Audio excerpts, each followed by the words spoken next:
It's time to get all conspiracy theory in this bitch. Is there another you out there? Are there parallel universes with minute differences that at some points intersect with our own? Did Nelson Mandela die in prison in the 80s? Does the Monopoly Man have a monocle? Is it Bernstein or Bernstein? Is this the movie that will answer all of these questions? Nope.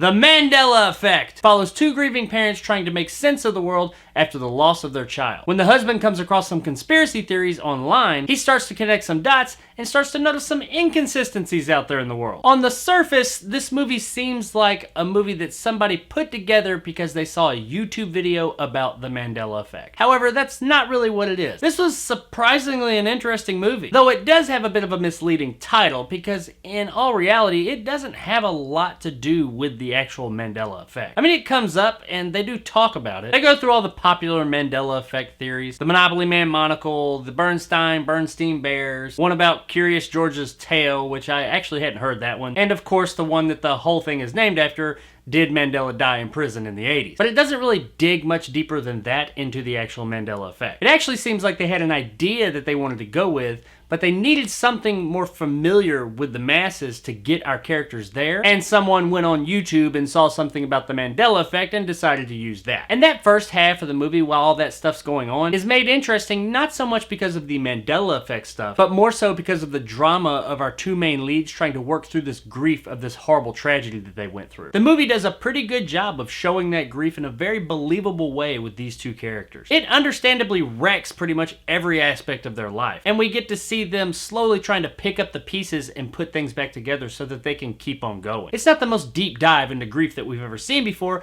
but it is very believable. And then they take it a step further. But more on that in a minute. Our two main leads, played by Charlie Hoffheimer and Aleska Palladino, do a pretty good job of getting us invested in them. You like these people, you feel for them, you're interested in their story, and you want things to work out for them. So when shit goes into Weirdsville in the second half of the movie, you actually do feel for these characters and have an emotional connection to them. The rest of the more or less small cast does a pretty good job as well. There's not really any bad performances here. I mean, I wouldn't call any of them Oscar-worthy or anything, but they do get the job done. Another thing that gets the job done is the special effects. There's no bad effects here. I mean, there's no mind-blowingly amazing ones either, but they all do what they're there to do. They're believable and they don't pull you out of the experience. Overall, from a technical standpoint, the movie's just solid. On a side note, while it might not really make the movie any better, something I really did like that they did here was that anytime someone was using a computer, like searching something or looking up a video or copying a file, doing any of that stuff, it was like it is in real life. I mean, they were searching on Google, they were watching videos on YouTube, they were copying files with File Explorer, things like that that we do every day. It wasn't like they turned the computer on and go to like fucking Loogle or something to search something and it's like that. Or instead of YouTube, it'd be like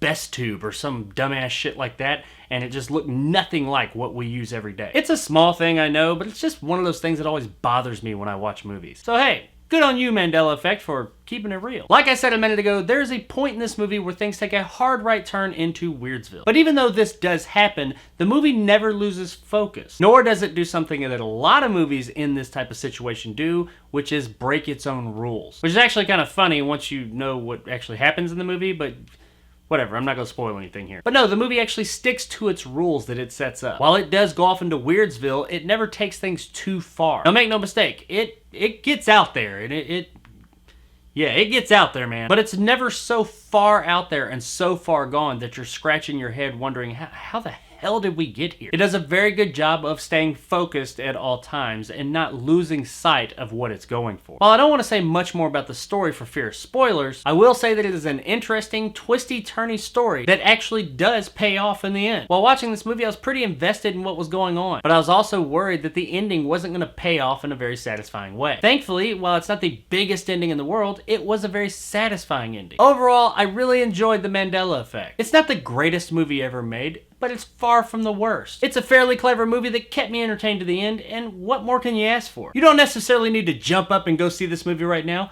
but it is definitely worth checking out on Netflix. Give this one a shot, I don't think you'll be disappointed. It's an entertaining ride that does what it sets out to do. So there it is, guys, my review of the Mandela Effect. The movie, not the actual effect. If you enjoyed and want more content like this, hit that subscribe button and help my little channel grow. If you liked what I had to say, give me a thumbs up. If not, let me know in the comments below why. And as always, I'll see you guys next time.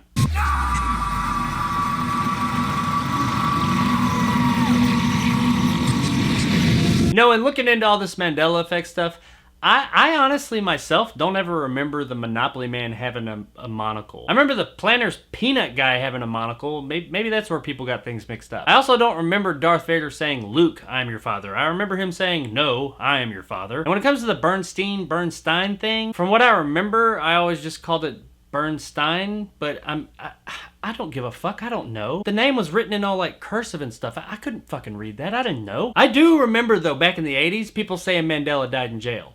I mean, just because I heard people say it doesn't mean it was true, but I do in fact remember that being a thing. Though, I mean, I guess people say people die every day on the internet that are still alive and kicking, so there's that. I don't know. Maybe there is another parallel universe where we're all doing similar things with minute differences. Maybe in my parallel universe I've got like 1 million subscribers or something. Nah, probably not.